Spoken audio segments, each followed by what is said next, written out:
Let's do some draft talk here on the San Francisco 49ers Report. My name is Chase Sr. Of course, the 2025 draft coming up in April. So on today's show, I want to take a look at some Niners draft targets, players who San Francisco could take with the 11th overall pick.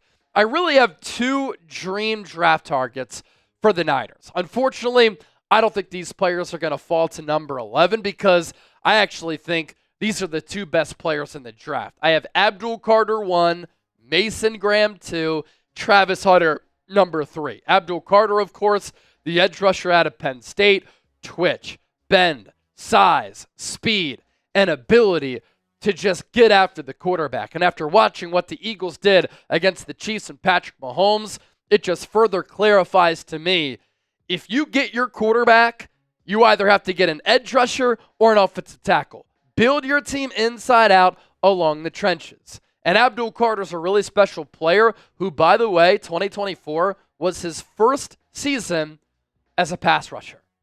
He's going to continue to develop and get better. If I'm the Tennessee Titans, I would take him with the first overall pick. Second dream target is Mason Graham. What did Philadelphia also do against Kansas City? Got an interior pass rush against Patrick Mahomes. And there's a theme for taking down Mahomes and all of the best quarterbacks. Back in 2020, the Tampa Bay Buccaneers set a Super Bowl record with 29 pressures of Patrick Mahomes. What did the Eagles do? And by the way, the Buccaneers got pressure with 4 on 16 of those 29 pressures. What did Philadelphia do? They had 25-26 pressures of Patrick Mahomes. They did not blitz once. And so that goes to show you the importance of the defensive line. You can win games solely at times with your D-line, and there is that saying, offense wins you games, defense wins you championships. So I love these two players here. Travis Hunter, he might be the sexy pick. A lot of flash. He's like the Shohei Ohtani of football because he can play on both sides. Wide receiver, cornerback. He's more of a luxury type, though. Abdul Carter, Mason Graham are championship-level pieces. If they were to fall to number 11, or if the Niners can trade up to, let's say, number 5 to get one of those players, I would sprint to get the pick in to Roger Goodell. So those are my dream targets. The more realistic targets, these players right here. Let's start off with Will Campbell, offensive tackle, LSU. A lot of the conversation around him going into the NFL scouting combine is going to be about his arm length. It's going to be monitored. Is he a tackle? Is he an interior offensive lineman? We will certainly see. That's an unknown. What I know and what I'm confident in, one of the safest offensive linemen in this draft. I think is going to be a very solid player. That's all that we've seen from him while he's been at LSU. 3-year starter at left tackle, gave up 4 total sacks, 13 quarterback hits allowed throughout his LSU career. And in 2024, he was very good. Overall Pro Football Focus grade on 866 snaps of 72.2, pass blocking grade of 80.6. So it's very rare for a player to be a better pass blocker than run blocker. Why? Pass blocking is harder. He was still a good run blocker, grade just under 70, gave up 2 sacks, had 9 penalties. So that overall grade of 72.2, those 2 sacks, the 5 hits, 11 pressures given up, and the 9 penalties, pretty solid numbers right there. And if you do have concerns about him playing left tackle for a right-handed quarterback, maybe you move him to right tackle, which would be a move for San Francisco because they have Trent Williams at left tackle, and then maybe Campbell eventually, as he gets better and stronger, could take over at left tackle once Williams decides to retire. Draft target number 2. If the Niners want to get a premier pass rusher, Mike Green out of Marshall is really climbing up draft boards. He had a stupid productive season in 2024. Led college football with 17 sacks, had 81 tackles, 23 TFLs. He also logged 59 pressures in 13 games, forced 3 fumbles, and recovered 1. Now, you might look at those numbers and say, Chase, he played at Marshall. Yes, there were competition concerns at Marshall. Some people wondering, going into the NFL draft process, how is that going to translate against top-tier competition? Well, he went down to Mobile, Alabama a few weeks ago for the Senior Bowl. He dominated. He dominated so much he didn't play in the actual game. He said, you know what? I'm out of here. I'm going to prepare for the NFL draft. I think his skills translate to the next level. Then you think about Kelvin Banks, the Texas offensive tackle who did play left tackle at Texas, but Steve Sarkisian, head coach for the Longhorns, has a lot of the similar offensive plays and play designs and scheme elements as Kyle Shanahan. So Kelvin Banks would be a pretty good scheme fit for the Niners. Overall PFF grade in 2024 of 86, a pass blocking grade nearly at 90, a run blocking grade of 81.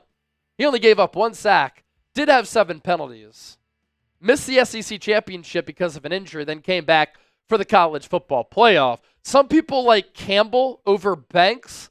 I like Banks over Campbell, and I think the numbers certainly back that up. If he's there at number 11, going to be a hard player to pass up on. So what say you? Do the Niners need to go offense or defense with pick number 11? Type O or type D? Also, be sure to hit that subscribe button if you want more Niners draft coverage. Put out a lot of draft videos over the last several weeks, but of course, as we approach the draft, really going to start to up the ante in that regard. A player who I really like too along the offensive line is Armand Membou. A lot of people are focused on Campbell and Banks being the top offensive tackle. It would not surprise me if Membou ends up being the best tackle in this draft class. He is not a left tackle. So unlike Campbell and Banks, he wouldn't have to make the switch from left tackle to right. You could plug and play him at right tackle, and I think immediately he would be better than Colton McKivitz. He also might be a guard at the next level, depending on how teams evaluate him. But my goodness, playing in the SEC, going up against some really good opposing pass rushers, he was excellent. Overall PFF grade of 90.4, pass blocking grade of 85.4, run blocking grade of 87.6, no sacks, and only gave up 4 penalties. And so Campbell, Banks, Membou, the order of which they go to start the draft could change, and it's going to be a fluid topic of conversation as we get closer and closer to draft time. Mykel Williams coming in at number 5 out of Georgia.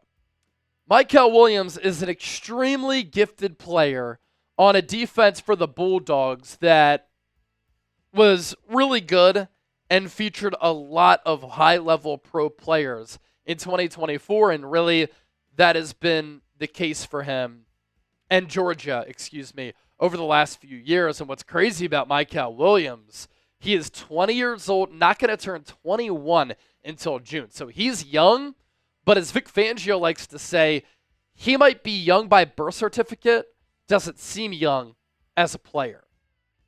Because when you look at this dude play, he just has an NFL body already. 6'5", 265 pounds, 12 games played in 2024, 21 tackles, 9 TFLs, 5 sacks, 26 pressures, 2 pass breakups, and 2 forced fumbles. He has a lot of traits, and he's a really explosive athlete with really good length who can do a lot for your defense, really explodes out of his stance, and more than 30% of his career tackles resulted in a loss. So anytime that he had an opportunity to make a play, oftentimes, he made a really big play. A player who I also really like, who prior to the Senior Bowl was probably looked at as a late first-round pick, who's climbing my draft board and others, is Ole Miss defensive tackle Walter Nolan. He's not just a pass-rushing defensive tackle. His run-stopping grade was north of 90, according to Pro Football Focus. He was an All-American. He's very quick, has a lot of burst, explosion, and violence from the interior. 48 tackles last year for Ole Miss, 14 TFL, 6.5 sacks, 35 pressures, 3 pass breakups so he can leap up, bat some passes down at the line of scrimmage, and 2 fumble recoveries. And in his career, split his time between Texas A&M and then transferred to Ole Miss. There was pretty steady production, and then in 2024, he really broke out. I would not hate if the Niners took him with the 11th overall pick. So who's your favorite Niners draft target? It can be a player who I talked about on the show today, somebody else. Share your ball knowledge with me.